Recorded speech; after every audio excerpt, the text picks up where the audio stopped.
Racing isn't easy, but experiencing it is. iRacing puts you in the driver's seat with the industry's leading sim racing game. Drive on laser scan replicas of the greatest racing circuits from around the world. Go head-to-head against other drivers chosen by skill-based matchmaking to ensure competitive racing at every level. Compete across all your favorite series. In officially licensed cars, engineered to deliver the most accurate driving experience possible.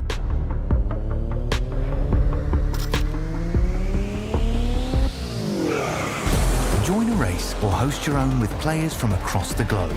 Race against the computer or in a league with friends. Feel the thrill behind the wheel. Visit iRacing.com.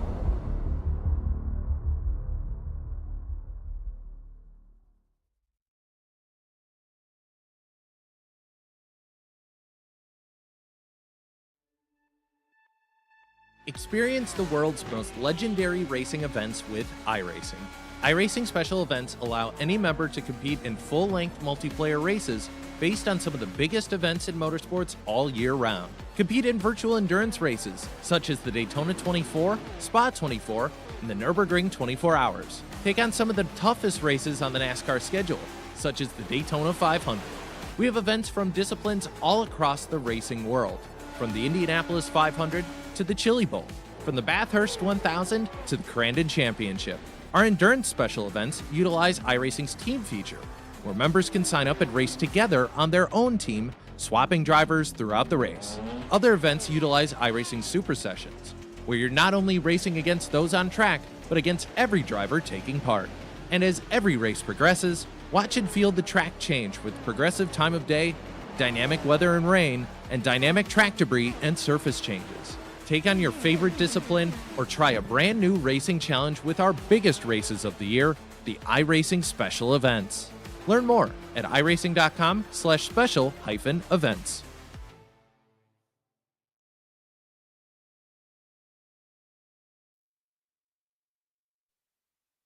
Welcome one, welcome all to Knoxville Speedway. This is SimSpeed TV. This is the ASRG Sprintcar Pro Invitational Series, the 9th round of the 2026 season.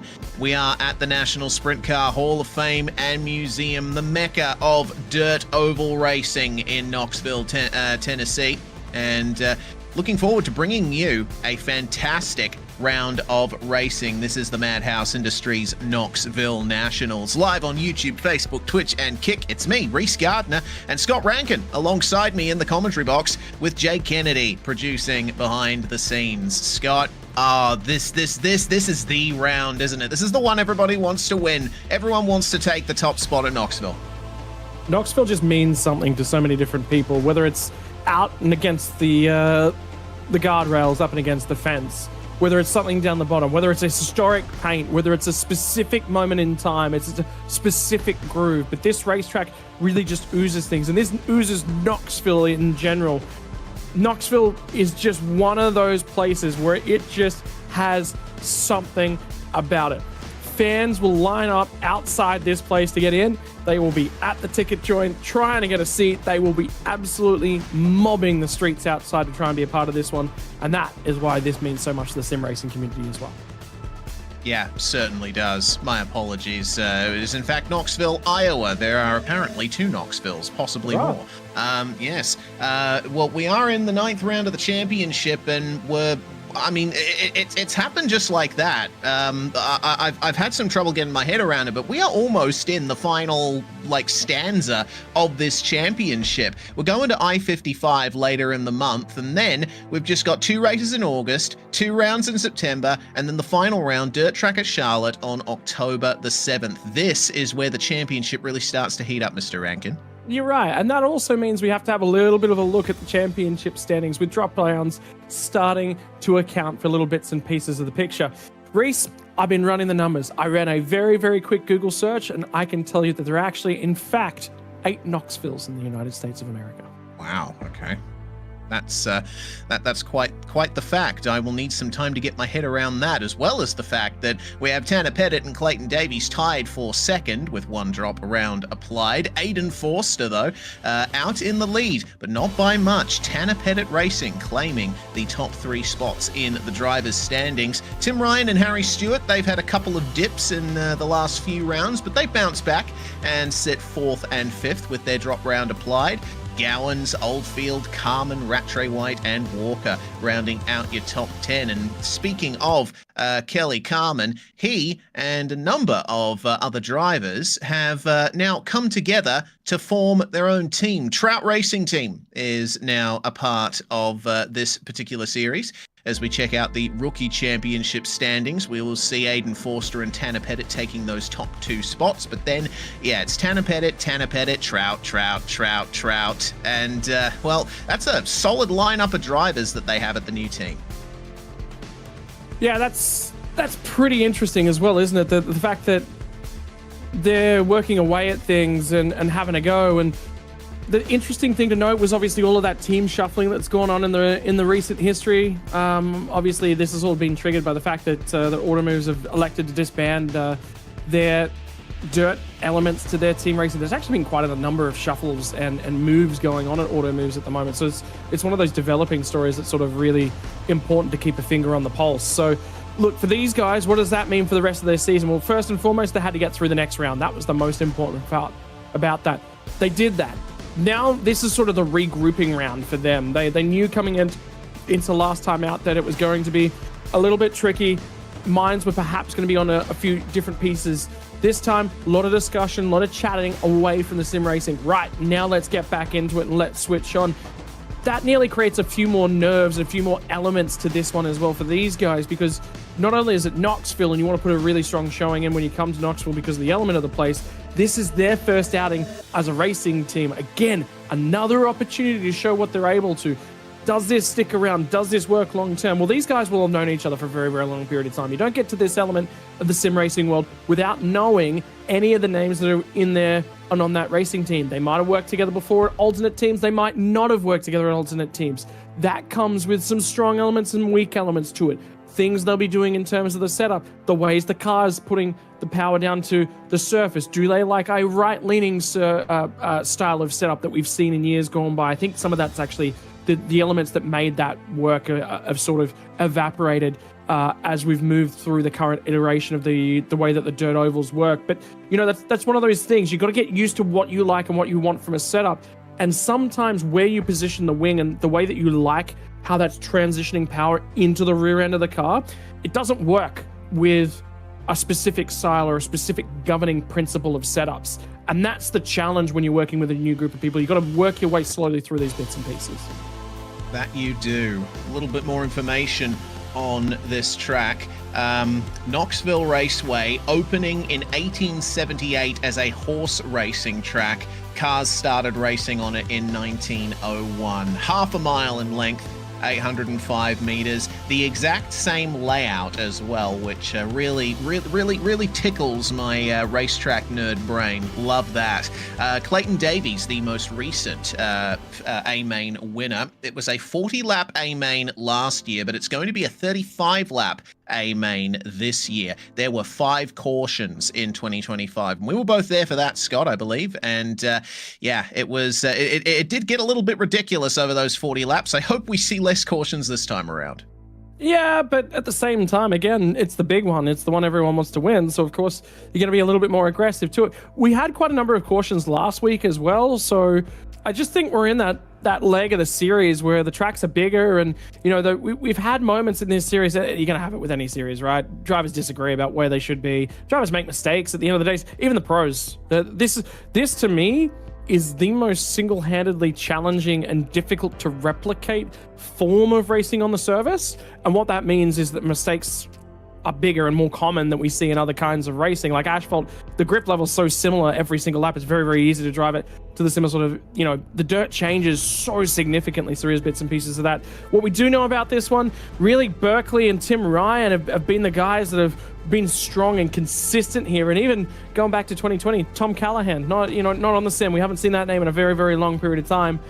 he's got to win out of this place as well. So he'll remember that one with a lot of fondness, no matter where he is in the sim racing world. But yeah, look, I think we're set for a challenge tonight. After last week, this leads me to think that this actually might be a touch cleaner. Good opportunity to get the elbows out last week. Again, another very similar style to racetrack. This one should be a little bit better. Yeah, certainly should. Review of the format for today. We will only have 4 heats out of tonight's racing, with the top 5 from each advancing to the A main. Then we got the C and B main of 10 and 12 laps each, where the top 4 advance to the next race. And there will once again be a redraw with a 35-lap A main to decide those top 8 positions. So heat winners and second places from each heat redrawing for those positions. Pits open until the end of lap 15 as per usual. And well, one more thing to get into before we get things going here. These are our picks on speedwaydraft.com. I didn't have the greatest week last week compared to my previous form, so I've fallen to second place overall in the Speedway Draft standings, but we'll see if I can grab that back. Scott, what do you think? Yeah, this was a challenging week. I actually left $2,000 in the kitty this time around. I actually didn't use up all 30K. And the reason for it is this. There was quite a number of guys up and down the standings that have taken a big shuffle this week. I know Tom Mitchell has been my basically guaranteed 2K pick. He's not here this week, so not really available and open for me. So I started with Ethan Bastian from the bottom. I thought he was really, really underrated. Harry Stewart at 4K, and we've both gone for him. Really, really underrated. And the thing is, we're starting to get this iterative approach to the way that the speedwaydraft.com standings are put together, which means that each and every week, you got to have a think back. Who's done well here historically in the past? Who's been on a little bit of a run of form, and who's falling away? Because those pricing values are now going to change week to week. So that's the big thing about that one. And ultimately, what I come down to was, I looked at all the drivers that were in the 10K grouping, and I went, I actually think there's 2 8K drivers that are probably more likely to get it done than any of the 2 10K. So I picked 2 guys from the 8K pocket and left 2K in the kitty. I think I might go and get myself a nice massage with that money. Yeah, sounds like a good use of that extra cash. We are in the midst now of the practice and hot laps presented by NBS 3D Printed RC and Slot Car Customs. We've got a very good view of the lines the drivers are taking here. And, well, if this is the first time you're seeing Knoxville, yeah, this is basically the long and short of it. It is a fast circuit. You're flat out, foot pinned to the floor the whole way around. You're barely using the brakes at all around here to try and guide the car into the turn, because you're almost certainly going to be easily be able to rotate the car on throttle, at least when the track is clean. Yep. Yeah, and that's the big thing at the moment. We're seeing a little bit of an extended practice session here, because we're going to try and run the track in a little bit. iRacing, basically, in the way it generates track states, it gives us a really good covering of loam right across the top of the circuit to start off with. We want to not customize that, but we definitely want to run that in, because it's too much grip. It's too much in the way. It's too much in the way that we run in the track, and we're just going to take an edge off that circuit. And the other thing is, we really want to try and create a somewhat of a slick line and a tricky line to cross, so it puts things in the back of these guys' minds to cover things. The other thing to sort of keep an eye on, and we did see a couple moments of it already in the shots that we've seen. A lot of guys complain about the netcode in dirt racing. This is the way that the sim goes together. The reason it doesn't work as well with dirt compared to everything else is constant fine-tuning of the steering angles. The car wobbles a little bit on that right-hand rear tire, and the car leans to the left because the right-hand side tires are just a little bit bigger. The reason all of those things happen is netcode is prediction coding. What that's trying to do is it's trying to predict what the car's trying to do. That works phenomenally for 99% of the cases of car-to-car racing, particularly at high ping levels. Where it doesn't work well is where you're having big whacks at the steering wheel. So if you see somebody get out of shape, or the next time you're participating in an official session, and you see a car have a half moment, and then the car next to them gets ejected from a car width away, it's because the sim couldn't keep up with the prediction of where that car was going. And that's what gets into that. That really buys into what we do here at Dirt. And what they're trying to do is keep these cars as smooth as possible around here, And the reason for that is you want a nice pointed car surface for the air to bite onto and create downforce, but also to get drive off and onto the straights as well. If you're sliding and you're in that car, you're actually rotating the car too much, but that takes momentum away from the car. Pointy car, really quick in a straight line, great. Slidey car slows down. Yawing the car actually actively slows these cars down. Yeah, it does indeed. And if there's any way you want to keep up momentum through the corners, it's Knoxville. The turns here are incredibly long. Well, those are the results then from the hot laps. Lachlan Rogers running the fastest time of a 14.599. Forster doing well, and looks like Carmen and Hutchison as well as Truchet all getting their new Trout Racing Team cars into the top 10. Great form from Oscar Ames as well, only 1,000th ahead of Zach Rattray White, with Craig Dunn, Darcy Walker and Nick Mithen rounding out those other spots in the top 10. One more thing to think about before we go into the action here. This is going to be relevant a bit later on. Of course, Brad Minshall at MadHouse Industries, sponsoring this round, has a wide variety of apparel and can also print sublimated crew and polo shirts for your real life or sim racing team. They also can custom print t-shirts for any occasion. Check out MadHouse Industries on Facebook. We have the MadHouse Challenge. Brad's put up some extra cash. Any of the heat winners will have an offer to start in 17th place for the feature, and if they manage to win, they'll get a $100 bonus. If they podium, they'll receive a $50 bonus, and they'll pay $25 just to take the challenge if they finish from 4th to 24th and earn the original prize money on top. The offer is only for one driver if anyone's willing to take it. We'll keep an eye out for that later on. For the moment, we're in the middle of qualifying presented by SimRap Market, and the fastest time thus far belonging to Tanner Pettit. Runs done for him, but Craig Dunn has run about half a tenth quicker, currently taking the quick time. Yeah, I just saw Aston Hurley's out there as well. Craig done on a phenomenal qualifying session last time out. Set him out really, really well to have a crack at trying to get that early transfer. It just didn't bite his way when they fell down towards the feature. But this time by, Kobe Noonan's going to get up and on the wheel, as is Nathan Vanderwacker. The Vortex guys electing to have a run early on into this session. Minute and 45 seconds on the clock. It is quick time from the Knoxville Nationals. It's all about getting that right foot to the floor, making sure you slide the car, but slide it too much and time will leak away. And Nathan Vanderwacker running all the way up to the berm on the inside there, trying to shorten his way around the circuit. Doesn't make an improvement on his second lap, so that 14.442 he ran will stand for P7 for now. Times coming in for Ethan Foley and Ayrton Smith. They've put themselves in 14th and 17th, respectively. We're still waiting on lap times from Rattray White, O'Neill, Carmen, Truchet, and Tim Ryan. Truchet putting himself in 17th. Kelly Carmen up to 10th. Riley Hutchison goes 20th fastest. And here comes Rusty O'Neill to the line in the number 11 to set his first time of a 15.04. Not the quickest we've seen. He's building up for a run to the second lap. And speaking of second, how about second place for Zach Rattray White on his first lap? We'll see if there's any improvement here from the number 17 for Eclipse, 14.5. Not going to be an improvement. It looks like that quick time from Craig Dunn is going to stand here unless Tim Ryan can do anything about it. But Tim hasn't emerged onto the circuit. There is no time for the number 98. Yeah.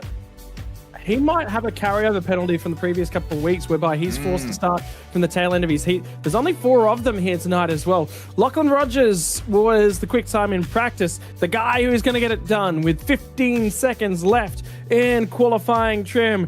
Car number 57, Craig Dunn. Lovely stuff from Craig Dunn here.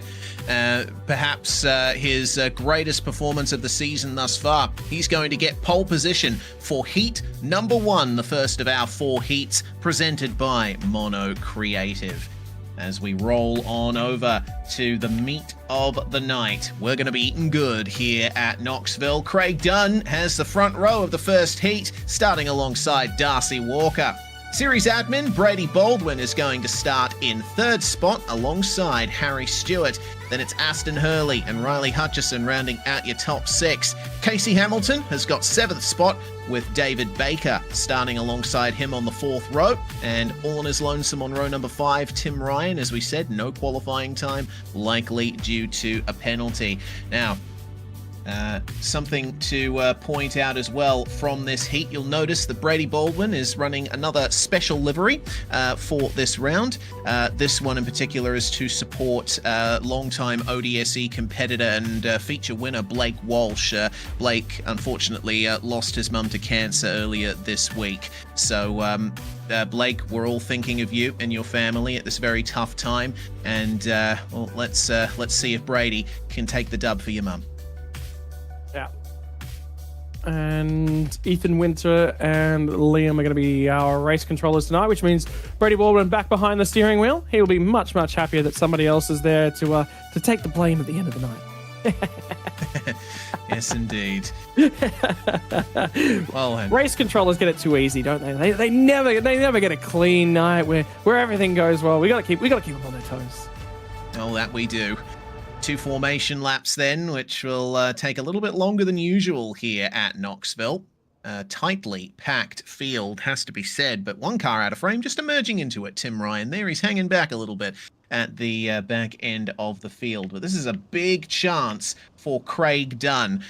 He's had some excellent pace this season. He's gotten some excellent results as well. A couple of them he was on course for a good result, but was unfortunately robbed of it one way or the other. Maybe Knoxville is where he's going to finally get that feature victory. We'll have to wait and see. They're approaching the start zone. Just a few more moments to go before the green flag flies and we can go racing at the National Center for Dirt Oval Racing.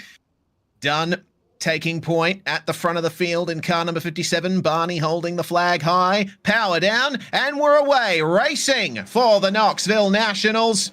And that's a great start from Craig Dunn. He's holding on to that pace nicely. Baldwin getting into second spot. A lot of momentum in the number 7 right now, but he's got to keep an eye out for Aston Hurley, chasing him in third. Tight line on the way out as well for Harry Stewart and Tim Ryan. Ryan making up a couple of places already. Yeah, he's already shuffled his way all the way through to P6. Needs to pick off 2 more to make sure he gets that guaranteed transfer out to the feature. In the meantime, Harry Stewart on board car number 96 is hanging on to P number 4 at the moment. Aston Hurley is sitting in that 3rd slot, but the big note coming from the first half of the first heat, and Tim Ryan tried to get to the bottom of the racetrack to get one ripped around, and it's not going to work out for Aston Hurley. Looked like a bit of a slide on the way through and contact as well. That puts Hurley back to P7, but it's looking super close throughout this field here. They're separated by about half a second each for those podium spots. But Aston Hurley's now on the outside looking in for a transfer spot. Remember, there's one less heat than normal tonight, so that means instead of the top 4 transferring through to the feature, it's the top 5. Casey Hamilton is not going to be a fan of that. Running up over the berm, which sent him wide. I think that was roughly the same thing that happened to Hurley.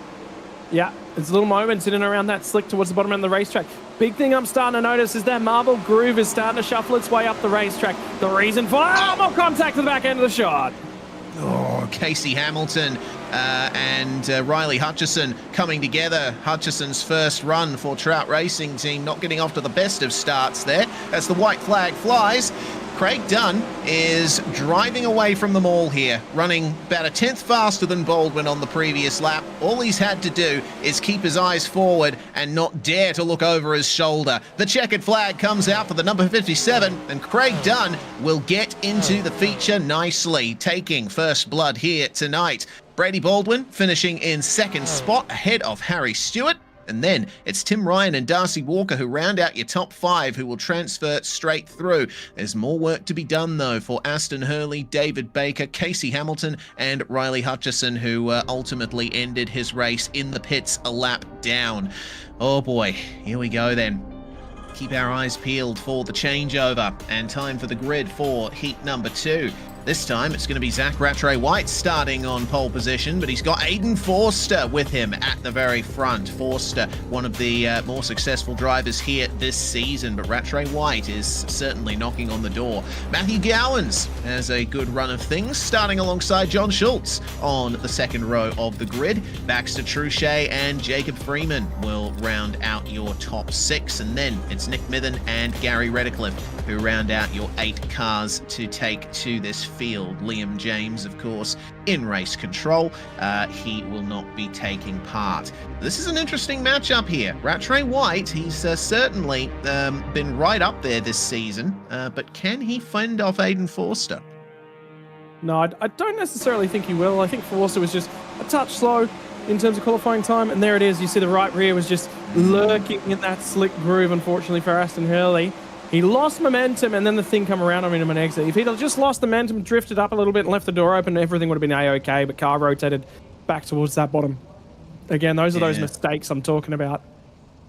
Yeah, exactly. So yeah, I'll correct myself. He did not, in fact, hit the berm. Got up into the slick. It's something that we don't often see, actually. I think Knoxville's a bit of a special case just because of how long and fast the corners are. Every other track, when you get that slick groove through the turns, it's more of a big snap and the corner's over and done with, just like that. But if something like that happens to you here, you still got the rest of the turn to negotiate. Yeah, yeah, and that's the tricky part, isn't it? As soon as you get through the slick, you know, again, momentum gone. So rebuild yourself, focus on, I think the big thing is that first half of that heat was just all down the bottom. The back half of the heat, tires obviously are a big issue here. You're just on the gas so much and generating a lot of rear heat generates wears. So as the night progresses, that slick line is going to get wider and wider and wider, and it's going to be about making sure you drive off the corners as straight as physically possible. Early on, though, ton of grip means that you could just mash that gas and point the car exactly where you want it to go. I think that's what Zach Rattray White's going to be hoping for here. Staying very close to the pace truck as he puts the power down and takes the green flag for heat number 2.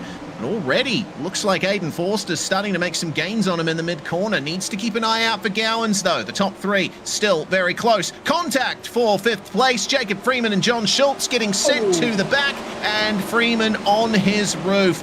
I don't know if what part John Schultz played in that necessarily, but race control will certainly be looking at that one. Well, the big thing about this racetrack is much the same as it was last time out. Speeds are so high as well. And we already talk about how quick it is for things to go wrong in this one. Couple little mistakes now for Rattray White means that Forster's right there and on his tail. Forster's going to look to try and cross him over on the live picture in the corners, but it's just that half moment down the bottom, isn't it? Yeah, that was Freeman getting into Schultz, so effectively that's self-penalizing there. Getting a bit closer. Aiden Forster gaining some on Zach Rattray White. Big sideways moment there in the mid-corner, but that allowed him to cut underneath and go for the lead coming across the line. Rattray White running the high line just to keep the car stable and build some momentum, hoping to fight back. Well, the problem was he ran way too high. Like, if he was going to run high, it's right where that slick is. That right there, where it parked the car that time by. There's a lot of loam on the surface, but what's lying underneath is that hard pack. And the loam will help you get initial grip. You can live with it a little while, but whilst you're running right rear in it, that slick is just exactly where you're trying to build up speed. The big thing, though, at the moment, Reese, is have a look at the bottom of the racetrack. Starting to see some hard pack build on that bottom groove. Yeah, some very hard pack. You're seeing it there with Gowans as well. Looked like the front just stopped responding to his inputs on the exit there. White flag about to come out, though. And Aiden Forster's lead stretching out to over a second now. Matthew Gowans in trouble of maybe losing a podium spot here versus Baxter Truchet, but has enough of a gap there into the final corner to try and keep the position, but there's going to be a change at the end. Forster wins ahead of Rattray White, but Truchet gets ahead of Gowans to finish on the podium. And then it's Nick Mithen who rounds out your top 5 in car number 44. He'll find his way through to the feature as well. Gary Redcliffe, the only other finisher on the lead lap in that one. John Schultz and Jacob Freeman, of course, with their coming together, both with fairly significant damage. And Jacob Freeman getting a black flag on top of that for causing that incident in the first place. So a bit more work to do for those guys. Bit more work to do for the drivers lining up for Heat 3 as we speak. Tanner Pettit has got the pole position for the 3rd heat of the day. And Gavin Chatham making a return here to join his fellow Americans. He's gotten on the front row for this heat too. Kelly Carman and Lachlan Rogers will share the 2nd row. Then Henry Fenson, another respectable performance starting from 5th in his heat with Paul Ward alongside. And then it's Dan Grimshaw and Rusty O'Neill to round out the 8 cars.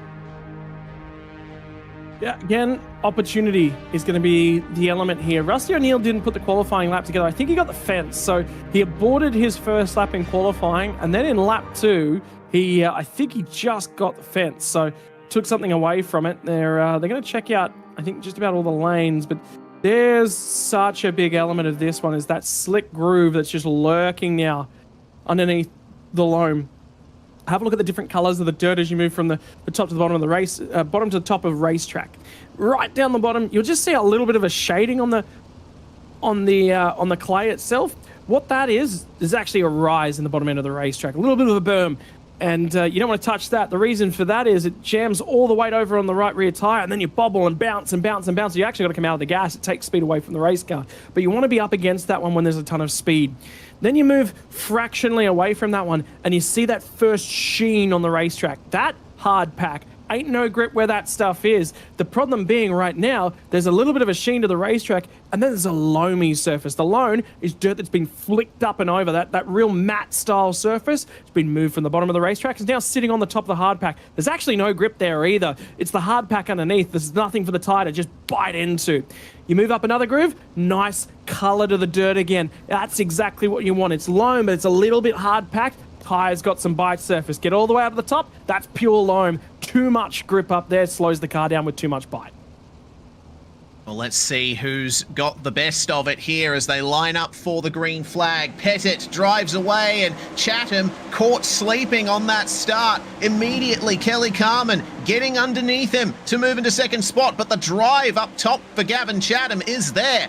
Now Henry Fenson also gaining a spot on the start, trying to make it 2, but gets on the berm and loses all of that momentum. He's probably going to get swamped here by Ward and O'Neill. There's only 7 cars now in the field. Looks like Lachlan Rogers has had a problem. Yeah, Lachlan Rogers got fed. There was a little bit of wheel-to-wheel contact with him, and he went up and over. And unfortunately, his heat race for the night is going to be done. Remember, we're already into heat race number 3 and number 4. So this track isn't going to continue to progress like it normally would. An extra 8 laps of cars running around, and it will take some more away from it. That's going to lead us a little bit more to track progression in that feature. But for the meantime, Paul Ward has got Rusty O'Neill just about wrapping out a little bit of Morse code on that rear bumper of his. His crash bar was just feeling like it was getting lifted up, roughed up just a fraction. Immediately, we are halfway through this one. 8 laps, 4 laps, and immediately the groove has moved from the bottom. It's all slick down that bottom at all times right now, and you've got to find yourself some momentum. Yeah, that's all the drivers can really hope for at the moment. Wind that rear wing back for a little bit of extra downforce on the rear. This is what happened to Lachlan Rogers. Gotten the slick and then contact, which sent him up into the wall. Didn't quite see who that contact was with. Looks like it was with Dan Grimshaw, so race control potentially going to be looking at that one, but I don't know if a penalty is going to arrive from that. At the moment, Henry Fenson is safe in P5, looking like, aside from that incident, a fairly calm heat. Well, the thing is, at the moment, with this racetrack and just the way that it develops, it's single grooves out at the bottom, it's single grooves out at the top, and then we get ourselves a great race. So we just got to go through this phase of just wearing the track in. What that has allowed, though, is for anyone who knows this place to work that track out nice and consistently. Tanner Pettit does what we expected from him, takes a heat race win. Gavin Chatham, on his return to the series, takes second place from the grid through to second place. The only driver to bulk make positions in that one was Dan Grimshaw. Got a great getaway, but there wasn't a penalty handed out, and that says to me race control saw something we didn't. Yeah, I agree with that assessment as well. So it was Pettit by half a second over Chatham. Fenson will round out your top 5. They'll all transfer through to the feature. More work to do for Ward, O'Neill, and Rogers. And it's time for the 4th and final heat here. Clayton Davies has pole position alongside Nathan van der Wacker, 2 heavy hitters in this championship. Same for Kobe Noonan as well in car number 26. He's going to start 3rd alongside Ethan Foley. And then Ayrton Smith will round out your top 5, starting alongside Oscar Ames. Then it's Bailey Leeson and Hayden Vickers to round out your grid. 8 more cars, 8 more laps, and then we can get into the real elimination rounds. I think this heat will surprise us just a little bit. There's opportunity here for this track to develop towards the top end of it. They all would have watched those most recent heats. That's one of the things you do as a dirt driver. You're out there going, okay, what are these guys doing? And the most important part is, what are they doing on the last laps? Who ran the fastest lap on the last lap of that heat? Where do I think the track is going to go? You always got to think yourself about 5 laps ahead, perhaps, of where the track is going to be, and plan to be in the best racetrack when that happens. That's the difficulty with racing on dirt compared to every other discipline that we have here on the sim. Track development, it happens rapidly, but also you are on a 14-second lap time around this place. It's only effectively 7 seconds for the front end, 7 seconds to think about the back end. And you got to chain that together, think about how you're overtaking guys. It's real reaction-based stuff. And that's why the dirt drivers are some of the best there is. Yeah, indeed. You know, when these cars came out initially, I spent quite a bit of time learning how they work, and the reaction times you need to really work these things properly is insane. These guys are on another level. Oh, what level will they get up to when the power gets down? Great start from Clayton Davies, but looking like already some momentum being gained back for Nathan van der Wacker. Noonan is very low, too low. There's no grip down there. He's losing all of that momentum. Foley and Ames get into the top 4, but Noonan's still holding on to a top 5 position. But for how long? Here comes Ayrton Smith in the red number 64. Yeah, he's going to move to the bottom of the racetrack, tries to take it away, has managed to slide up in front of Kobe Noonan. That's going to take that spot away as they roll off for 2, down the back straight away into 3 and 4. Noonan gets the rider apply. Someone gets fed towards the fence. I think that might have been Foley, who was up and in the positions at this point in time. But have a look at the track. She's developed racing. Now we got ourselves a slide job war.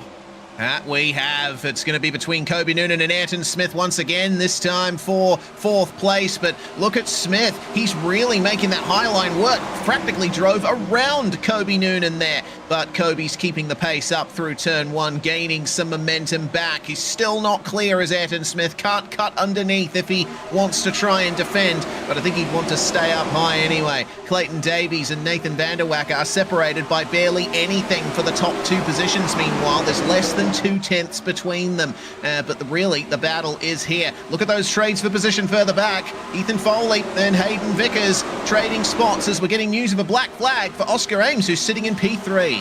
Yeah, so he's being called for, obviously, the contact that happened there, and he's going to be the one that's deemed at fault. That just means that he's got to go all the way to the rear and work his way on through. Now the position that becomes most important actually starts to become P6 in this heat. There's a 3-way battle for that final transfer. Fantastic stuff between these guys. And we're reaching the final lap now. White flag is out. Oh, Oh, yeah, Leeson, Vickers, they have had a big coming together there coming up to the final lap. We'll get a replay of that in a bit, I am sure. But for the moment, Clayton Davies responding very nicely to Nathan van der Wacker as Ames has a bit of a run into the wall. Davies is going to take the final heat win of the night with van der Wacker in second. Ames finishes 3rd on the road, but he's going to be demoted all the way to the back from that, which means Ayrton Smith, Kobe Noonan, and Ethan Foley, it seems, will round out your top 5. No, sorry, Hayden Vickers getting promoted upwards thanks to Foley and Leeson having their fair share of issues.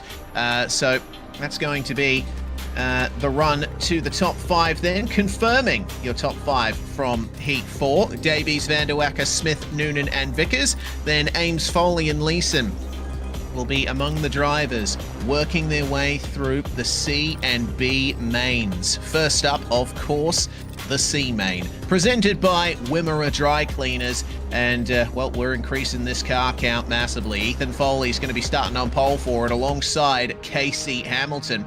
And then we have Jacob Freeman and Lachlan Rogers in 3rd and 4th, with Bailey Leeson and Riley Hutchison making up 6 cars to take to the start. Sorry, I was looking at the complete wrong area of the timing screen. I thought there would be more cars than that. But still, 6 cars is more than enough to get some good racing at Knoxville. Here's what happened a little earlier.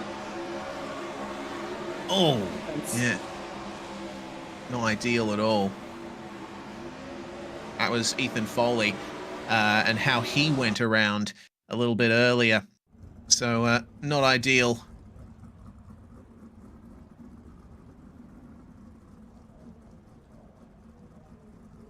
Ethan and Foley is done for the day. Yeah, actually, yeah, he's disconnected.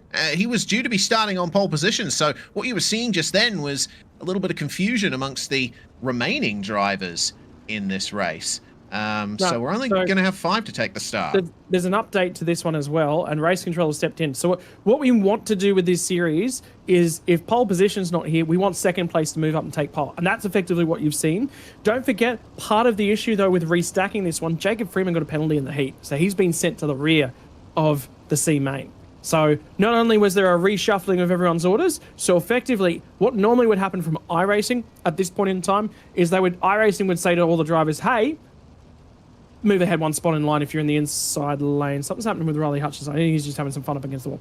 But effectively it would say to the inside lane, you guys all move forward 1. We don't necessarily work to those rules here. And the reason for it is effectively Casey Hamilton is due to start off at P2. He's the next best placed driver. He should be taking the pole. We'll do that manually. There'll be some tinkering in the back end to make sure that the timing all made sense, and everyone takes their grid spots as we normally would.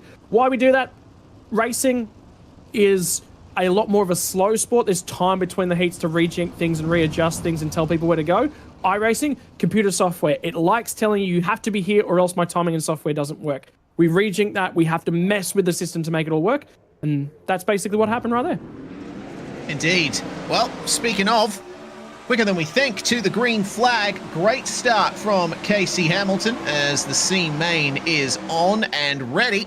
The top 4 from this race will transfer through the feature, so one of these drivers will be going home out of this one. Look at the highline usage from Riley Hutchison to take 4th spot from Jacob Freeman. He is running the ragged edge of that right rear as Casey Hamilton starts driving away from Lachlan Rogers and Bailey Leeson. But Hutchison has got big pace here, hasn't he? Yeah, he has, and I was just keeping an eye on the speeds down the front straightaway. I'm going to give you them to you in kilometers an hour, and then I'll go away, do some jinking, and have a chat about you. 230 kilometers an hour on dirt. How about that? We get up to 280 or something in a GT3 car at Bathurst, but it needs the entire length of Conrod Straight to warm its way all the way up to that. Not only do we hit those speeds, but we hit them on a really short racetrack. It's only 800 meters in length around here at the other end of it. Now Hutchison sends that slider to go to P2. Nicely done. Oh dear, that's not ideal. Hutchison now at the very back and missing his front wing with some big contact between himself and Jacob Freeman, I believe. Lachlan Rogers. Bailey Leeson. That's unfortunate there. Leeson is going to fall to the back of the field as a result. But now it's between Rogers and Freeman for second place. Slider up, cut back underneath. Jacob Freeman takes it back. And this is just giving all of the advantage to Casey Hamilton. But you see how the track's cleaned up there. Oh, that was the contact there. That, in fact, was Hutchison getting into the back of the car in front. So, again, another, I think, self-penalizing incident there. Yeah, but it is. Hutchison's still in this one because at the moment, he is still going to make the feature as it currently stands. Leeson's going to be the driver that will be eliminated. There's 4 drivers left from the C main here tonight. There will be 4 drivers that make it all the way through to the B main. And there'll be 4 drivers from the B main who'll make it all the way through to tonight's feature race. The only thing left to decide is the order they're in. And you can just see Bailey Leeson. I think it's his left front tire or right front tire. Either way, no steering at the front end of that car. Nothing more he can do. His day is done. Yeah, that's unfortunate for Leeson. No steering at all. But we're on the final lap now. And Casey Hamilton getting ready to take a dominant victory in this C main. But Jacob Freeman and Lachlan Rogers will fight to the line. There's your winner. There's second and third. And the final car to cross the line, Riley Hutchison, a long way back, but surviving and getting to the end is often the name of the game in dirt, and that's what he's done. He's just secured himself a spot in the B main, which is the next race coming up, and the top 4 from that will transfer through to the feature. So, a review then of the results. It's Casey Hamilton and Jacob Freeman with Lachlan Rogers and Riley Hutchison, your top 4. Bailey Leeson not able to get to the finish. Same for Ethan Foley, unfortunately, who didn't even take to the start, disconnecting from the server by the time his race came around. Speaking of the B main, here it be, ha ha ha, so to speak. Presented by McSlide Race, Aston Hurley and Gary Redcliffe are your top two for this one. Then it's Paul Ward and Oscar Ames. I believe Ames' black flag that he got will carry through to this one, and he'll start further towards the back. David Baker will start on the grid on the third row alongside John Schultz. And then Rusty O'Neill and Casey Hamilton are your top eight. Hamilton, of course, the first of the cars from the C main, joined by Freeman, Rogers and Hutchison to make it 11 cars to race for 12 laps around Knoxville. Righto. Rolling our way away, and again, that track has now developed to a really, really nice ebb and flow sort of state. There's move, and then there's counter move. There's slide job, and there's crisscross. There's holding your opponent down towards the slick, but giving him enough room to yaw back above it. The critical thing is, just having a look over at 1 and 2, there's actually a groove between the bottom slick and the middle slick. There's enough there, but you get down to 3 and 4, there is another tram track down there, but it's tiny, it's really, really thin. So we've got a racetrack right now it's just on a knife's edge in terms of grip. There is speed on the bottom, but you have to find it, and you have to work the race car to get some speed out of it. Risk versus reward. The risk, you don't make the feature. The reward, oh boy, there could be some opportunities here to move your way through the field. 2 drivers with penalties, Jacob Freeman and Oscar Ames to come from the rear. Keep their eyes on them. We're talking about risk versus reward. Right now, no risk. They're already not making the feature. They have to go forwards. Yep, so they'll be racing as hard as anyone here, but the likes of Hurley, Redcliffe and Ward, they will be fighting to keep their spots on the podium here. They want to get an A-main start here today at the greatest of sprint car tracks. Here they come then to the start. A lot of space between our rows at the front. Hurley puts the power down nicely. Gary Redcliffe already under pressure from Paul Ward, who gets underneath him coming into turn 1, but it looks like not enough momentum being built up yet to really get a run on him there. Catching number 78, John Schultz here. A great entry into turn 3, but just gets on the slick there at the exit of the corner. He's going to try and get underneath Ward to get into the podium, but look at the outside run there from Gary Redcliffe to maintain second place. Casey Hamilton already working his way up to 5th, and look at the cut underneath here. This is big between Hamilton and Schultz. John is going to get up high and keep it going. Look at the cut back underneath from Gary Redcliffe again. He and Paul Ward having a lot of fun for second. Yeah, that they are. Here comes the move, and here comes the counter move. All the way back up to the top. Redcliffe will actually find some right rear into the right-hand side barrier. Now he's going to get all the way back up to the top. Now a fraction weak as they come off of turn 2. Cuts off the nose of Casey Hamilton. Hamilton's going to throw it to the bottom, back to the top. Redcliffe's turn for the rider reply. He's going to be offing for a little bit of a slide job. No, elects to wrap the track way down the bottom. Here comes Redcliffe back up and against the fence. No, it's going to be Hamilton who tries to make the momentum. Oh, so close to contact. Redcliffe loses momentum and Schultz gets into the back of him. So unfortunately, that's going to be another couple of positions lost. And now it's O'Neill, Redcliffe and Schultz on the outside looking in for that top 5. Redcliffe holding on to P6 and John Schultz trying to keep Lachlan Rogers and company behind him. Riley Hutchison holding on to that P4, but only just. Trout Racing Team have a name Hutchison get onto the podium. He'll have to find his way past Casey Hamilton to do that. And that's everyone behind, all fighting for that magic transfer spot.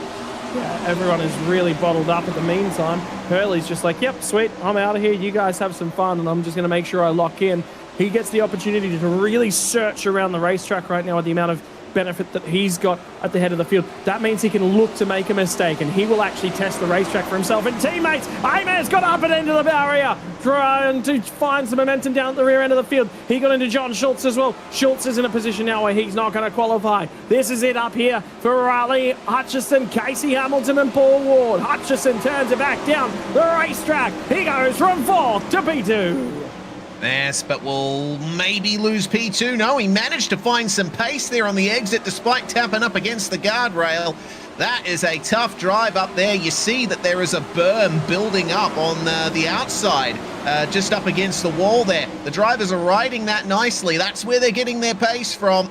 And Paul Ward and Rusty O'Neill trading spots for 4th. Rusty could get into the feature here if he plays his cards right. He's cutting underneath Ward at the start of the final lap. Car number 11 could get into this after a difficult start to the night. But up front, no one can touch Aston Hurley, nearly 2 seconds in the lead. The Allure Esports number 99 is going to take victory in the B main ahead of Riley Hutchison and Casey Hamilton. And then it's Rusty O'Neill fending off Paul Ward for P4. Yeah, phenomenal job by Rusty O'Neill. Drives his way up 3 positions. How about Riley Hutchison, though? He gained a ton of spots on the way through the field. He's going to make sure that he gets the transfer out the other side. And now, the big question. Who is going to take the opportunity to win themselves some extra cash from the Knoxville Nationals? There's the opportunity to send it deeper down into the field. You'll take a ton of risk. You'll lose a ton of track position. But at the end of the night, if you can come up trumps, if you can take away P1, there'll be extra cash to wave about in your pocket. I might spend that on, well, we're talking about 2K at the start of the night. I might go towards massage, might go towards pizza, might go towards just having a good bit of time with your friends at the pub. Yeah, absolutely. This is going to be a big one. Got to remember, though, it's only the guys who are fighting for positions 1 through 4 that have the option for the challenge. So at this point, we're going to have to bring in those sort of lower drivers who qualified for positions 5 through 8 to get it done. A reminder, we're having this challenge, of course, thanks to MadHouse Industries, run by series admin Brad Minshall. A wide variety of apparel and can print sublimated crew and polo shirts for your real life or sim racing team, and they can also custom print t-shirts for any occasion. Check out MadHouse Industries on Facebook for more information, and a huge thanks to Brad and MadHouse Industries for not just sponsoring this round, but ponying up that extra cash for the MadHouse Challenge.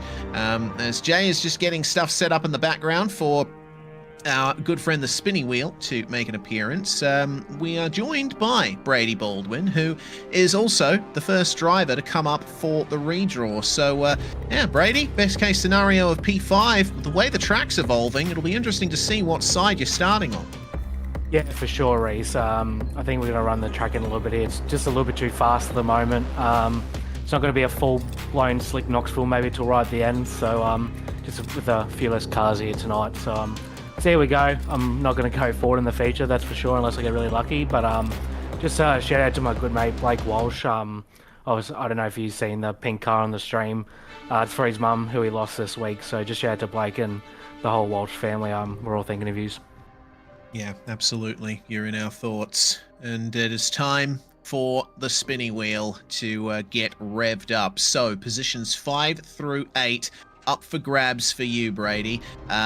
So would you prefer an inside or outside line start? I ask that every round, but it is a relevant question. I'm usually terrible at running the top here, but I think the top's going to be the place to be, at least probably for the first half of the race. So, I mean, for me, it's probably not going to matter too much, but if I had to choose, I'd probably prefer a high line because we've got a pretty good car under us, thanks to Colin Bokus. So, yeah, we'll see what happens and see how the 35 laps play out. All right, put the brakes on, and it's going to be 8th. That's all right. Yeah, we're just going to go backwards from that anyway, so try and put on a show. Don't undersell yourself, Brady. We know how good you are. We're going to bring in Zach Rattray White next. So, it's not going to be a worst-case scenario for you because Brady's already taken P8. So, it could be a potential third row up for grabs. Yeah, that's right. I think I don't really have a preference on where I'm starting. I think as long as I can kind of keep my nose clean this round, I'm sure we can go forward. Well, it looks like it is going to be P6 for you, so you're starting on right side, third row, which isn't the worst thing in the world. We're hearing that the top is likely the place to be on those starts. Ah, brilliant. I'll take that. All right. Eclipse Sim Sports starting at a P6. Next up, Gavin Chatham. Welcome back to the series, Gavin. It's been a few rounds since we've seen you, and you've managed to put yourself in the top 10 for the A main tonight. Still got 5th or 7th up for grabs, so it's a guaranteed inside lane for you. No, it was really looking forward to getting back to racing. And we had some unfortunate things pop up for us in our schedule, so we weren't able to come. But it's good to be here at the Sprintcar Capital World, and it was good to start tonight, qualifying in the top 10. And then, getting a good start. I almost gave it away there in the start there, but settled in and slid in behind Tanner there and was able to get into this redraw here. So you typically got to start up front for these things to have a good shot at winning. So, 5th or 7th, still in the top 10, still a really good shot at trying to go out here and put together a good night and see what we can do. Well, it is a best case scenario for you. 5th place has been drawn. The spinning wheel hath spoken. So let's see what you can do from there, Gavin. Good, awesome. It's it'll be interesting to see. This track needs to probably widen out just a little bit here, and I think Knoxville's usually pretty racy, so usually the top, the middle, and the bottom all come into play here. So we'll see what this warm up does here, and get a couple laps and see what the car does, and then just try to go forward from there. Excellent stuff. That means that Nathan Vanderwacker, you have 7th spot out of that one. And, inside lane here at Knoxville, especially with the track run in, there's going to be some difficulties coming into turn 1, but you're more than capable of overcoming those. Yeah, like we said, last 2 feature races, we're in the feature, so let's see what happens. I wish, although, I could have swapped with Brady and could have had my lucky number, but anyway, maybe another time. Maybe another time indeed. Congratulations on drawing that P7. We'll now bring in our positions 1 through 4. And the big question here, Craig Dunn, number 57, is, are you taking the challenge? No, mate, I'm not. I've had bad luck this year, so I'm just going to take the track position and see how it goes. All right, fantastic. Great performance from the night thus far, taking the quick time and winning your heat. It'd be great to cap it off with a P1, but you're just going to miss out on it. 2nd place for you. Awesome. Thank you very much. Well, Craig Dunn will start on the front row for this one. Next up, Aiden Forster, number 20. Are you going to take the MadHouse Industries Challenge? Well, we'll take it. We're gonna go back. Oh, there we go. Yes. Aiden Forster is going to be starting from 17th spot for the feature, with the potential, if he wins, for another $100 to be added on top of the $125 prize for winning. Well, it's a pretty big gamble, Aiden, but I think you're more than capable. Yeah, we have a really good car here. Hopefully we get to run the track in here and get it racy. We're getting close, I would say. The track's slicking off finally, and we have a really good car once it slicks off. So hopefully we can drive up through there, make some good decisions, and make us a little cash. The only other question I have for you, Aiden, is, mate, I just need to get this one on the broadcast for the integrity department. Did you pick yourself a fantasy this week? That's your guys' job, not mine. So, Mate, if you're gonna take the challenge, can I get a message before I pick you for fantasy? That's my only thing. Oh man. We'll see. Hopefully we can have a good run. That's the thing that matters here. I'm kidding, mate. Go hard. Go get me a win. I need some points from you. You need get yourself that cash. Get me some fantasy points. That's my plan. Oh, definitely. We're gonna send it here. Hopefully, like I said, hopefully we can get up through there. It's gonna be tough. A lot of cars to pass, but Knoxville 35 laps long race. So hopefully we can make it happen. And yeah, hopefully we can have a good show. Excellent stuff. Well, we'll let Aiden Forster get prepped for that start deep in the field as we bring Tanner Pettit in. Tanner, your teammate has taken the challenge, so it's no longer up for grabs, but still a potential starting spot in the top 3 for you. Sounds good. I'm a little disappointed he took it, but hey, starting up front. That's it. Well, it looks like it's going to be a pretty much guaranteed inside lane start, and pole position is up for grabs here. 50-50 chance. Is it going to happen? Not quite. It's going to be 3rd place for you. Sounds good. Don't got to pass too many cars here. Hopefully we can just stay up front and get some points. Indeed. And that means, Clayton Davies, you've got pole position for the Knoxville Nationals. Must feel good. Oh, it's a pole curse. I swear every time I get it, I go backwards. Oh, and I heard that Aiden's taking the challenge, so I can't even opt to do that. Oh well, we'll just send it and see how we end up. I think we'll be fine. We can just keep tunnel vision in and make it as fast as we can. Have you got a plan just in case somebody gives you dirty air tonight? I know on Monday you were complaining about it massively.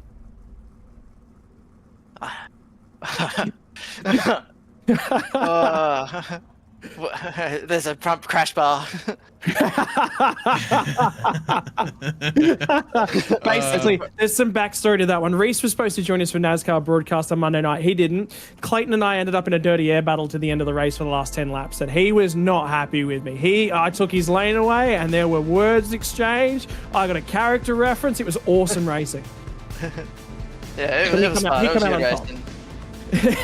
He felt sorry for just screwing me around for 40 odd laps. He was like, it's like, I'll give you a consolation prize. Here you go. You can have 10. Oh god, can't wait for the next round of the Oscar NASCAR series. Of course, I will indeed be there for round 2 onwards. But congratulations, Clayton, on pole position. Let's see if you can hold that up. Thanks, buddy. Well, bringing it in for the warm-up now. They're running in the track a little more, and this is the confirmed starting grid for this feature. It's Davies and Dunn on the front row with Pettit and Chatham row 2, Rattray, White and Vanderwacker, Baldwin and Stewart, Truchet and Carmen to round out your top 10 with Aiden Forster starting all the way down in P17. Scott, this is going to be a very interesting fight. Yeah, that it is, and everyone gets shuffled up one as well. You've got to remember that top 16, and so effectively everyone from 4th on down, they all move up one position anyway. So we were just hearing that Nathan Vanderwacker wanted lucky P8. He wouldn't have had it anyway because one of the guys took the challenge. So, but cash on the line, and that's the big thing. Take some risks, have some fun. That's what this one's all about. You know what the biggest benefit out of all this is? The fans are the ones that win out. We get to see some guys having a challenge, having a stab, and he wants to see a slick racetrack. He thinks, I can pass some guys. This slicks off, I can make some moves. Yep. The drivers that have set up their cars to work well on the slick are the ones that we're going to be watching out for, especially at the very end. Knoxville really slicks up with the speed that the drivers carry through these turns, and we do have that sort of double groove happening through turns 3 and 4, but I don't know about you, Scott. I'm looking at turns 1 and 2 at the moment, and I am not seeing a groove through the middle of those 2 slick lines. Yeah, you're right. Down to 3 and 4, there certainly is. There is halfway through the corner, so the first third. This is 3 and 4. The entry to 3 and 4 you're seeing right here. You can see a really delineated groove through the middle. The groove over in 1 and 2 is just different. It is there, and it kind of isn't. It's a little bit more narrow, but have a look further through the corner. There's another one that's actually forming towards the top end of that screen, about a third of the way in from the left-hand side of the shot. You can just see where the shadow is, where the light finishes. Just above that, that's actually a little bit of groove as well. So there could be guys who'll be pointing their car back down the track to aim at that. So there you go. Yeah. Very nice view of those grooves here at Knoxville. Who's going to be taking that lower line? Who's going to be relying on the high line and the momentum that comes with it? Well, it is time for the A-Main presented by MadHouse Industries. Everyone's just about lining up to get ready to take to the grid here. But you also get a good view from this aerial shot of that berm on the inside. It is a lot more prominent than you think. It's hard to see, not just from trackside, but when you're in the car as well. But you mount it, it's going to throw you sky high. Yeah, it will. It really unsettles the car and shoots you up the racetrack as well. And that creates a problem for everyone behind. Again, we've already talked about reaction times and what guys actually have available to them. We're going to have to get right down here on the racing surface to have a look at it. And that's where the pit lane exit actually finishes. You can just see the ridge in the racetrack right there. Now, everything that's underneath that slick groove that Jay's going to drive the camera over the top of, you can just see there's a little bit of loam down the bottom. The problem with that is your left rear tire can hook into that, but the right rear can't. The problem is you get your right rear in the slick, the car will turn more, and you actually want to find yourself some bite. That it doesn't necessarily look like a little bit of anti-berm. To be perfectly honest with you, that looks like a motocross jump. And I'm heading out there for some brap. See how much airtime you can get. It looks like the session has switched over now, so we are about ready to get things rolling here. It's going to be another 2 formation laps, and everyone will reorganize themselves into this starting order. So we've already gone through that top 10. Ayrton Smith has got row number 6 with Tim Ryan. It's going to be a difficult one for Tim, working his way up from there, but he's more than capable of getting it done. So is Matthew Gowans from P13 and Grimshaw from 14th. Noonan and Walker will start ahead of Forster and Mithen. Then it's Fenson and Vickers rounding out your top 20. Aston Hurley, Riley Hutchison, Casey Hamilton, and Rusty O'Neill getting in there from the B main, fighting all the way from the back of the field. And this is not just a big chance for Clayton Davies, but also a huge chance for Craig Dunn as well. Things worked out really well for him, all things considered. Remember, he got the quick time and he won his heat. So if we didn't have the redraw, he would have started on pole position for the A main anyway. The fact that he drew second is pretty much the best case scenario, I think.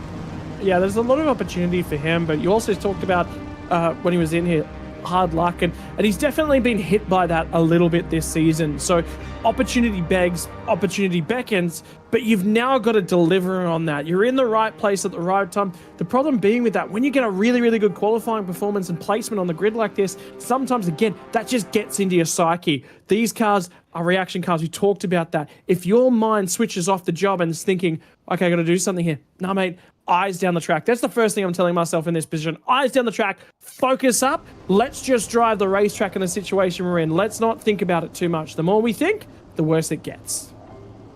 Oh yes, it's time to take your thinking caps off and drive on instinct, because we're about to get things rolling here for the A main, the 35-lap feature here at Knoxville for the MadHouse Industries Knoxville Nationals. Round 9 of the ASRG Sprintcar Pro Invitational. It's Tanner Pettit racing 1 and 2 coming into turn 1 as Craig Dunn loses out to Tanner Pettit there, but keeps himself nicely in the battle for those podium positions. We got some big moves happening from Baldwin a bit further back. He's making up some good momentum, and further back in the field, Aiden Forster starting from P17, taking the MadHouse Industries challenge for that extra $100 if he wins. He is already up 3 places. Make it 4. He's moved his way all the way up to 13th spot. Now he's going to get to the inside. Another 2 he might necessarily pick off. He's gone ahead of Vanderwacker and Kobe Noonan to pick up a couple of Vortex Sim Racing drivers. Next up for him is Gavin Chatham, who's going to try and wrap down towards the inside. Dunn didn't get necessarily the best getaway, but the big thing for him, he's locked into P3. He's all about saving a little bit of tyre, and right now, settle yourself into that feature. Here comes the battle, though, between Chatham and Aiden Forster. Yes, indeed. This is a tough one. Fighting just inside the top 10. Brady Baldwin's with them there as well, losing out a little bit, a couple of positions. Nathan Vanderwacker has also slipped backwards as well, currently sitting in 14th. Craig Dunn running that high line as Harry Stewart gets sideways and Tim Ryan gets underneath him. Bit of an exchange there. That could have ended very poorly, but good thing everyone came out of it all right. And the big thing was he got the berm. He got the berm in the front end of the car. Bounce, bounce, bounce. And you got to wait for it to really settle again before you can start getting back into it. That checked up a whole bunch of drivers. Before that, there was a big old group starting to run the bottom. The biggest thing that's happened since then, though, have a look at them fan out. All of a sudden, Knoxville becomes this real wide open racetrack. We were looking at 230 clicks at the end of the straight. Now, you're lucky to get to 210. Yeah, the speed is just gone, but the racing is increasing in intensity. Ayrton Smith having a good run at the moment, getting into P6 there as Baxter Truchet has had a poor lap. Aiden Forster is absolutely eating this field up, already up to P7 as he makes his way past Truchet. He is on a mission. Well, the thing is, he's picked off cars at a clip of more than 1 a lap. We're 8 laps into this one, about to tick off our 9th lap of the feature here tonight, and he is already up 10 spots. The big thing at the moment, Clayton Davies is starting to settle in. He's feeling really, really comfortable, but that field spread's starting to happen. Harry Stewart, though, he's driven his way all the way to Craig Dunn, and now he's feeling racy. He's got speed on board car number 96. Certainly has. He's working the high line on the exit of turn 2, which is really bringing to his benefit. Tim Ryan, by contrast, oh my God, who is that? I think that was Kobe Noonan that just got into the fence, and that has brought out our first caution with 10 laps complete. Casey Hamilton, I think, might have got into that one as well.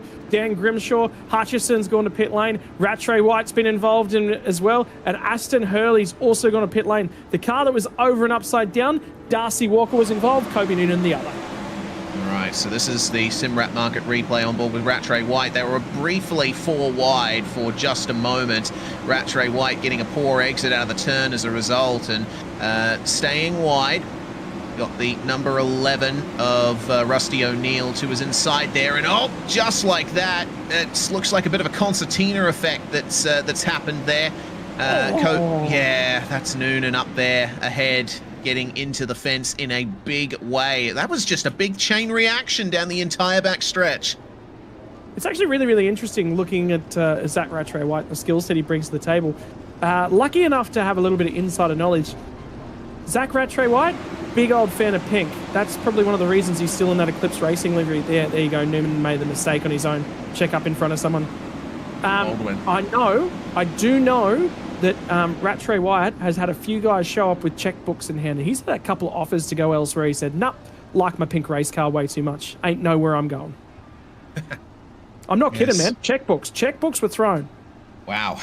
That's pretty insane. I mean, yeah, Rattray White has certainly been an up-and-comer over the last couple of years, but 2026 has been fantastic for him, taking wins in the V8 Sculpt Series and some great runs in the Logitech G Pro in V8 Pro Series as well. So he's very active on the touring car side of the service, but also here on the dirt side, and he's put on some great performances, so no surprise he's getting that kind of attention. The thing is, when you're in a team and in a relationship you're really, really happy with and you're continuing to grow, I think we're seeing that from Zach. He's continuing to grow, continuing to improve. That's when you want to stay, whilst you're continuing to improve. When you feel like you hit your limit with the guys you're around, that's a point to jump ship, and I think that brought into a lot of that decision-making from him. Well, it's time to make another decision. When do you get on the power? Clayton Davies gets on early, first restart, and we are still just within that pit window where you can come in and take a fast repair, but that is going to vanish in a few laps. So, got to be very careful how you go about this. Ayrton Smith falling back a little, briefly 3 wide with Gowans and Van der Wacker. Indeed. Oh, okay. Looks like that's Hurley and Baldwin that have come a cropper at the back of the field. Almost 4 wide in the midfield meanwhile, and that is going to be moving on through Kelly Carman. Fantastic job there, but has to have a couple of goes at the steering. He just drove around Ayrton Smith like it was nothing. The big note, though, Aiden Forster has moved to 7th spot. He wanted that reset. The reason for it was the guys at the front had so much opportunity to put distance on. If we're going to be looking at somebody who's going to be able to take it from 17th and grab the extra cash tonight, he's already in target of snagging himself just a few extra bickies. All the way to 7th, he's on the outside of Craig Dunn. Here comes that move, and he's going to get a freebie. Chatham, Gavin Chatham around, and that brings out the second caution at the start of at the end of the 15th lap. Sorry, so just in the window to get those repairs done. That has come out at a pretty opportune time. What on earth happened to Chatham is the question. It looked like quite the spin that he had through 1 and 2. Getting up onto the slick here up the top. I think the berm might have just unsettled him there. Yeah, a little bit of a bobble, wrong place, parked himself against the fence. He'll get an opportunity, though, to reset the car. And Casey Hamilton just said as well, I also need a backup car, so he's going to come down to pit lane. Right, so works out okay. But the pit window closes as soon as we go green again. So from this point on, if you crash heavily enough and you've got a damaged car, you best try to stick it out as best you can, or you're out of the race. We've had 3 retirements thus far from this one. Aston Hurley, Kobe Noonan, and Darcy Walker. None of them have returned to the racetrack since taking their trips into pit lane. Gavin Chatham, fortunately, out with a fresh car. And well, we'll see how the restart goes here. Forster ended up making up another position thanks to that as well. So that's going to be one less car he has to make his way around. Yep. So aggression to this point. Now that track is slicked off completely. And the big thing is you have to park the car off and you have to find drive. The problem that he's got right now, that dirt's just about all gone. We heard Forster say a lot of grip on a slick track. Well, that track is slicked out now, but you can get up against the fence. There's still a berm up there. There's still a cushion to apply that right rear tire to. Everywhere else, you've got to be certain about building back to that throttle. Perfectly executed restart from our top three there. They are fully together. Tim Ryan hanging back a little bit as cutting underneath there. Baxter Truchet trying to get underneath, but he's the one who's gotten one put over on him by Aiden Forster. Fast repair window closed and the caution is immediately out again. It looks like Riley Hutchison and Dan Grimshaw were falling to the back of the field there. Grimshaw on his side. Not sure what happened to him there, but we'll find out in a few moments. His night looks like it's done for the day. Or is his day done for the night? Sorry. You've done me in, mate. You've probably might have been doing it. You've done me in. Oh, yeah, around very, very early. And Wacker's just dodging somebody in the middle. Got cleaned up, did Dan Grimshaw, but there was that suit speed car, the green machine down the bottom that was spinning there. That was part of what happened. Yeah. So there was a secondary moment in there. Righto, Clayton Davies has got control of this one at the moment. He has controlled it. He's just spun. He's spun. Chucked it around on a caution. I'm not sure how that happened. He needs to get that rolling again pretty quickly. Otherwise, this is going to be a very confusing restart. Problem is, he's pointed in the complete wrong direction. He needs to get it turned around. He's trying to find reverse, I think, as well. You can get reverse in these cars. If he gets up here and he can't find reverse, he's stuck. Oh no! Oh no! What on earth happened to Clayton? Yeah, what on earth? Okay, so we're gonna see it here, trundling around.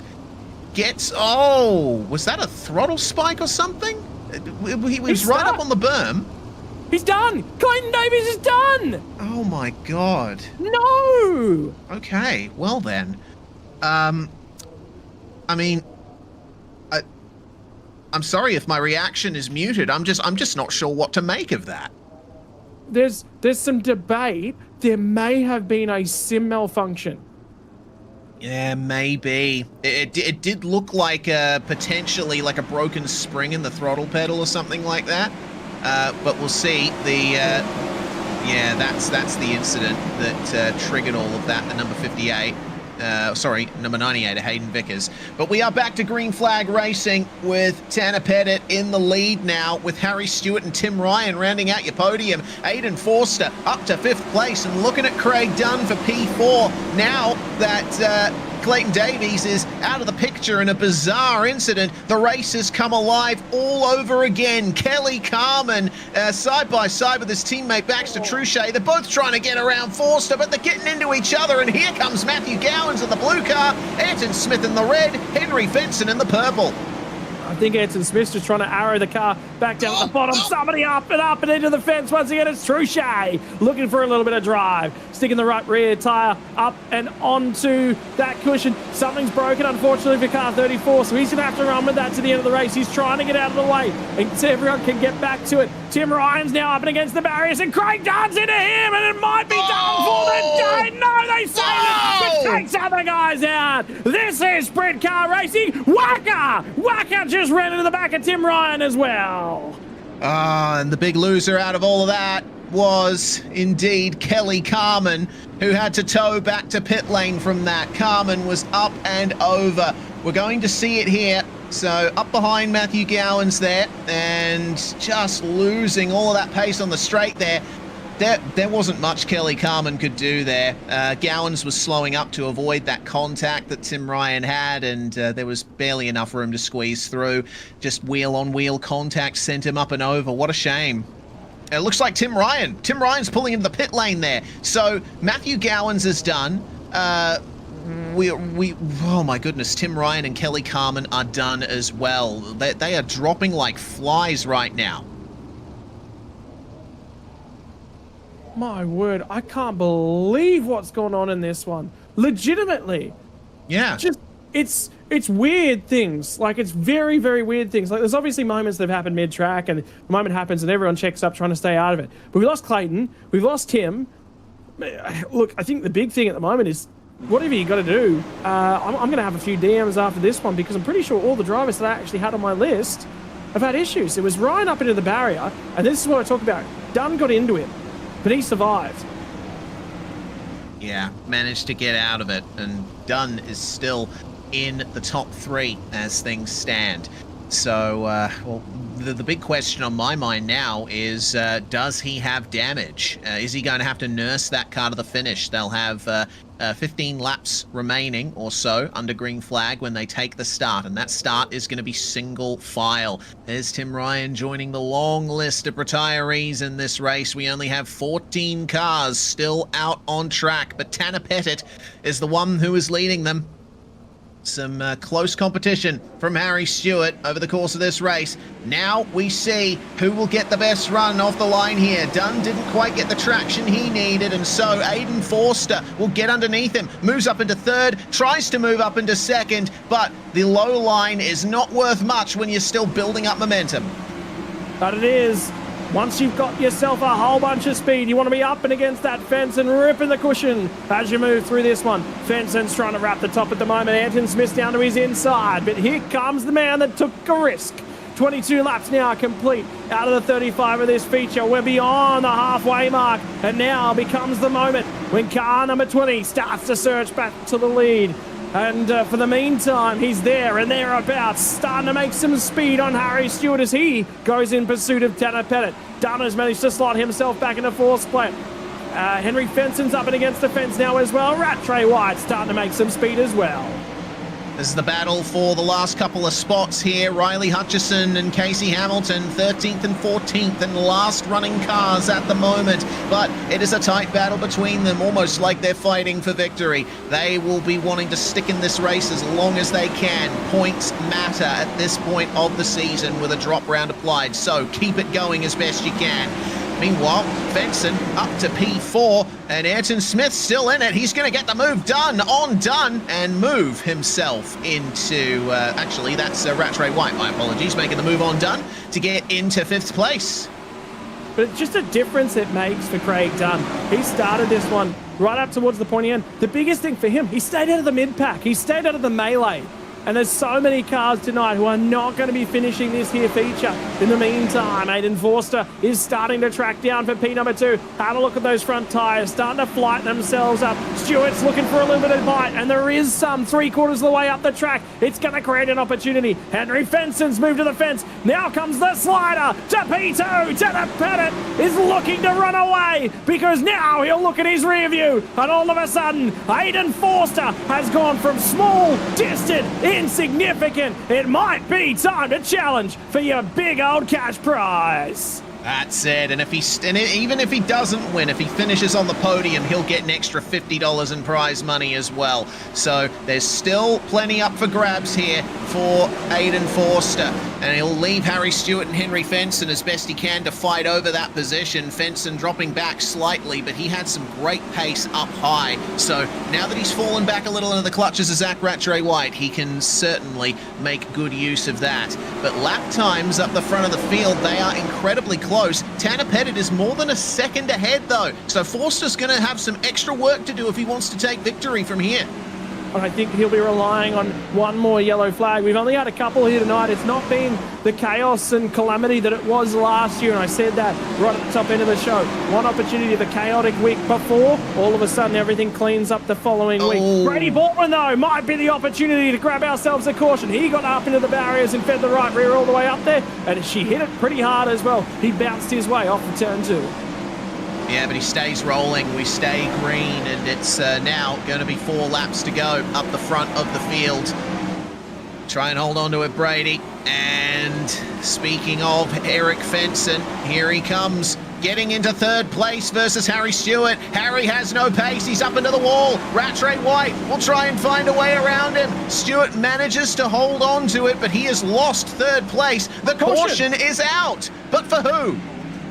It's down towards the tail end of the field. Brady. And it might be Brady once more. And indeed, there is now a number 7 missing the front end wing. And the big thing is, here comes that opportunity. Was there any way in hell that Aiden Forster was going to run down Tanner Pettit and steal race victory? If it stayed green, nah, she was done. It was going to rely on a big, big mistake. And Pettit was looking to park the bus where he stood. And he had the opportunity to. Here's the moment from Baldwin. Right, so up ahead, the 44 of Nick Mithen, but Baldwin just gets into the slick up the top, loses momentum to Mithen, and they come together on the way into turn 1. Mithen was fully alongside, I think, at the point of contact, so I don't know if race control are going to necessarily do anything about that. Update, Clayton Davies, wheel failure. It was a steering wheel failure. Oh, man.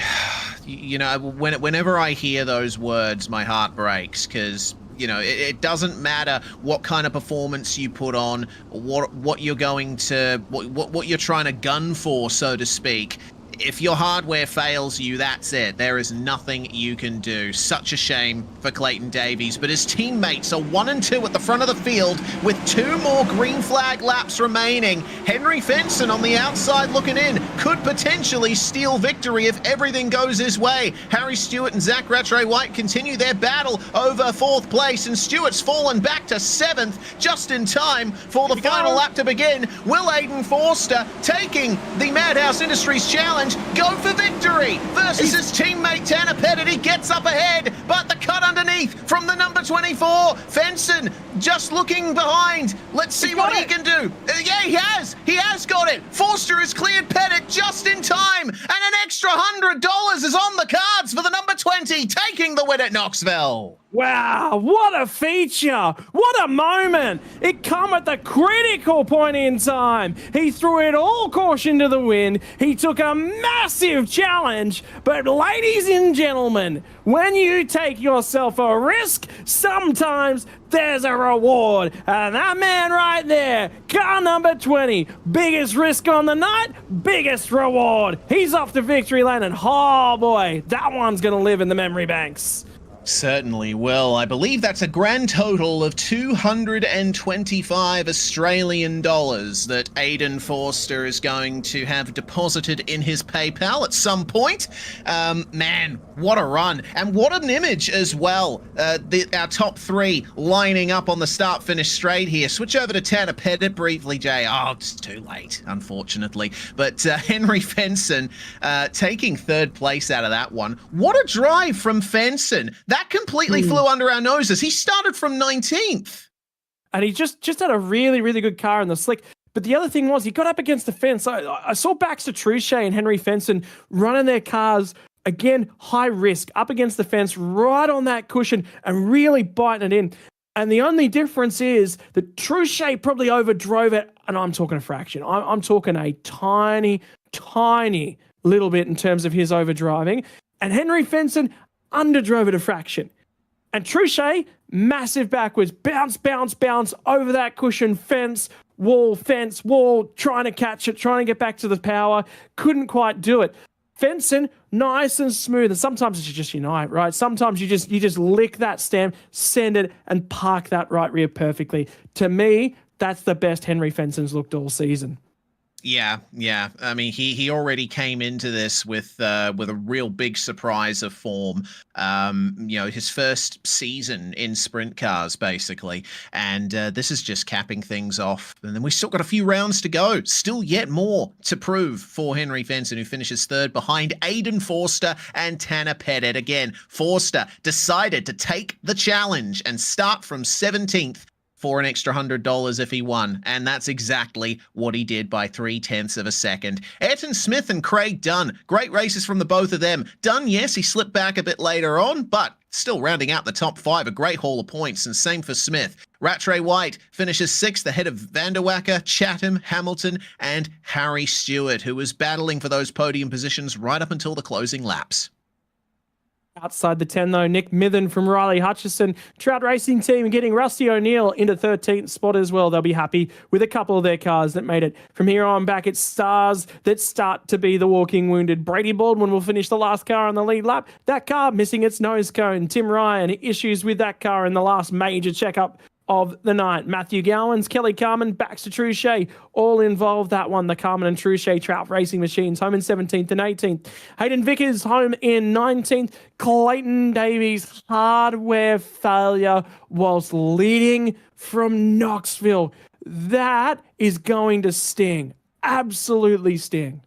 Absolutely, it will. Outside the top 20, Dan Grimshaw, Aston Hurley, Kobe Noonan, and Darcy Walker among the first cars to be taken out of the feature there. They'll be hoping for better next time around. But for now, we're going to bring in Aiden Forster, number 20.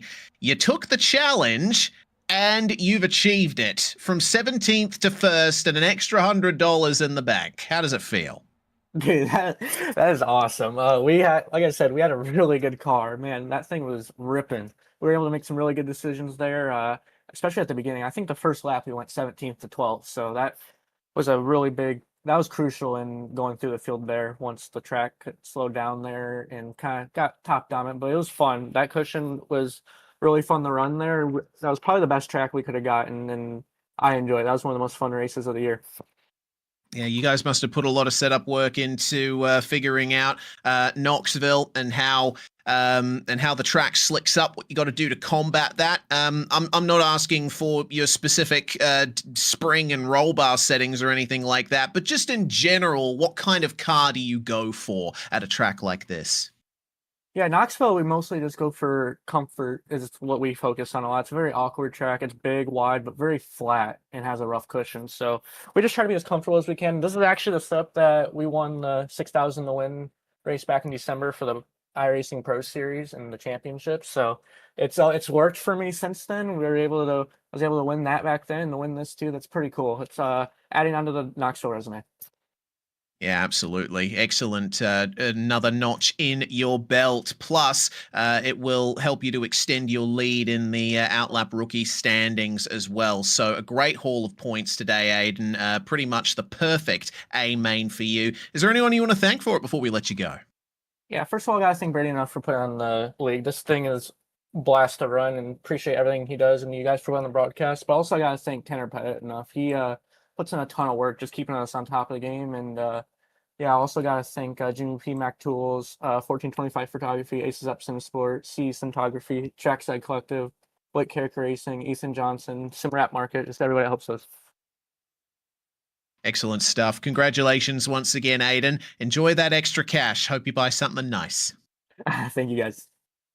Number 20, Aiden Forster, took the challenge and won. Finishing just behind him by only 3/10, his teammate Tanner Pettit stood by with Scott Rankin.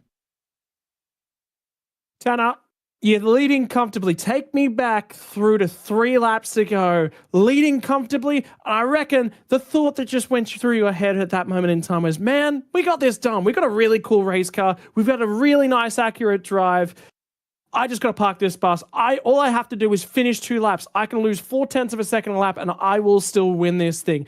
Did you summon that pace car into existence by just thinking that's the only way I can lose this one?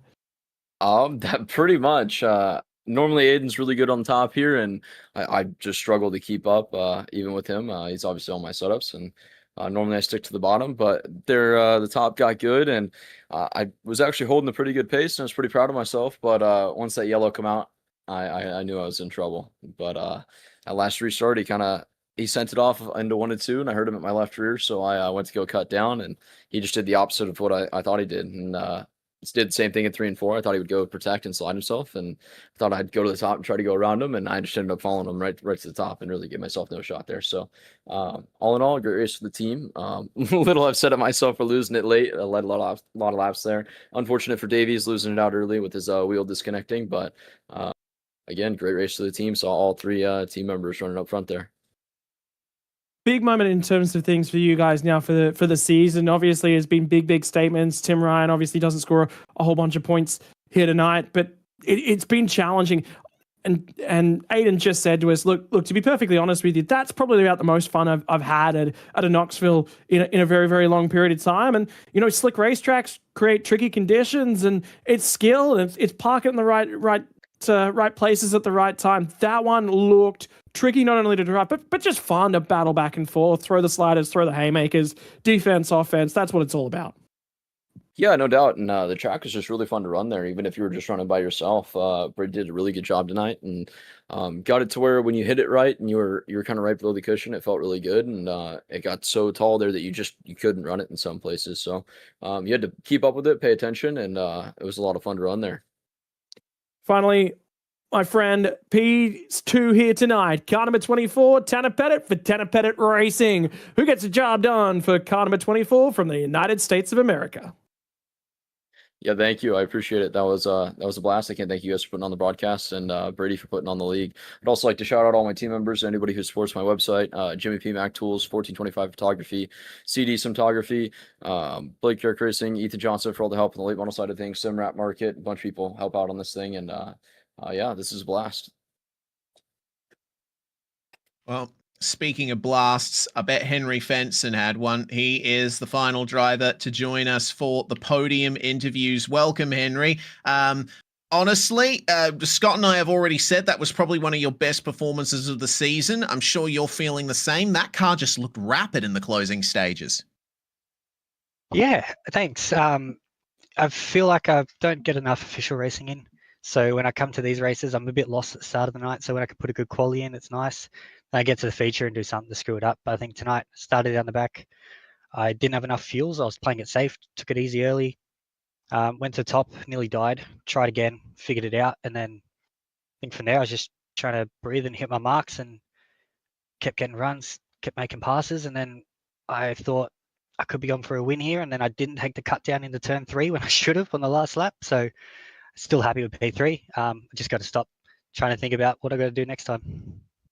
Yeah, well, regardless, yeah, it's still a great result to wear on your belt there, and you've still got a few more rounds of the season to go. This season so far been your first major season in sprint car racing, so it must have been quite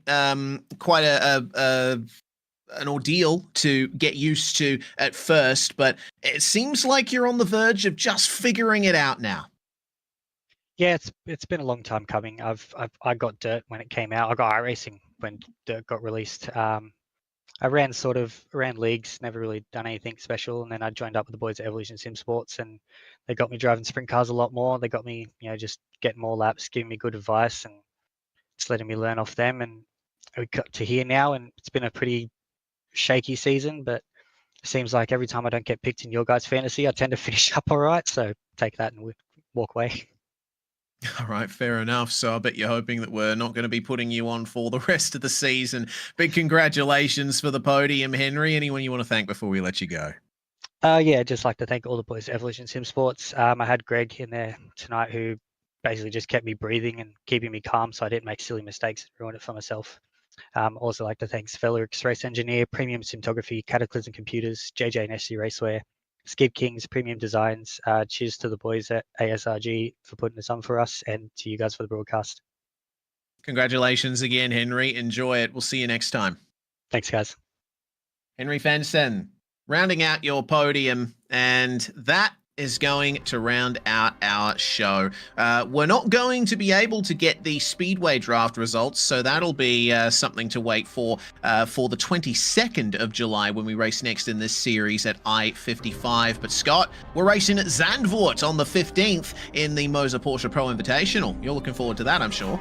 Yeah, one of those tracks that started with Z. I think I said it was Zolder the last time out. So hey, look, it's not. I got the first letter right. But no, I think this is going to be a tricky one. Obviously, keeping the front end of the race car on the ground, and oh boy, from my team, I can tell you, there's a huge announcement coming when we roll off on July 15th. You just wait. There might be another purple and yellow race car. There might not.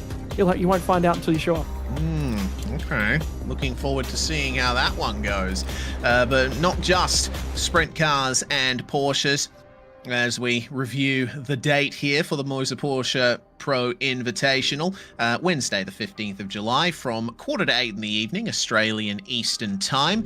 We also have the Logitech GV8 Pro Invitational Series, the Sandown 500km Enduro on Friday the 17th of July. We'll be broadcasting that one from 6:45 in the east of Australia. Always fun to have a 500k race at Sandown, but more towards the middle of the year than in previous, so it'll be interesting to see how that affects the track temperatures. And of course, for the Sprintcar Pro Invitational, Federated Auto Parts Raceway at I-55. I absolutely adore this place, Scott. It's super high banking, a short track. This is where some big sends are made.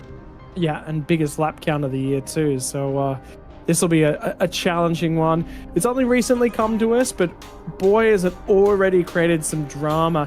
And the big thing is big banking, short racetrack, big blocks of engines. You can't get the bigger challenges anymore. Obviously, everyone comes to Knoxville. They all want to win Knoxville. Wide racetrack racing's really, really nice. This is the street circuit of the dirt world. That it is, and it brings with it all the drama that implies. We'll keep that date marked in your calendar, 22nd of July from 8 p.m. Australian Eastern. A big thanks for tuning in tonight here on SimSpeed TV. The ASRG Sprint Car Pro Invitational Series just keeps going from strength to strength every single round. We are in for a magnificent conclusion to this championship if the past rounds are anything to go by. A big thanks also to MadHouse Industries for being the title sponsor of this round, the Knoxville Nationals. A huge thanks once again to all of our other partners, sponsors, and supporters of this series, including NBS 3D Printed RC and Slot Car Customs, Simrap Market, Mono Creative, Wimmera Dry Cleaners, McSlide Race, Australian Speedway Results, and My Race Mats for the Hard Charger Award, and Outlap.com.au for Rookie of the Year. My name is Reese Gardner, Scott Rankin alongside me in the comms box, and Jay Kennedy behind the scenes, bringing you these live pictures, including that of our top 3 finishing cars here today. That number 20 was the one who came out on top. Can he get it done next time? I guess we'll have to find out. See you next time.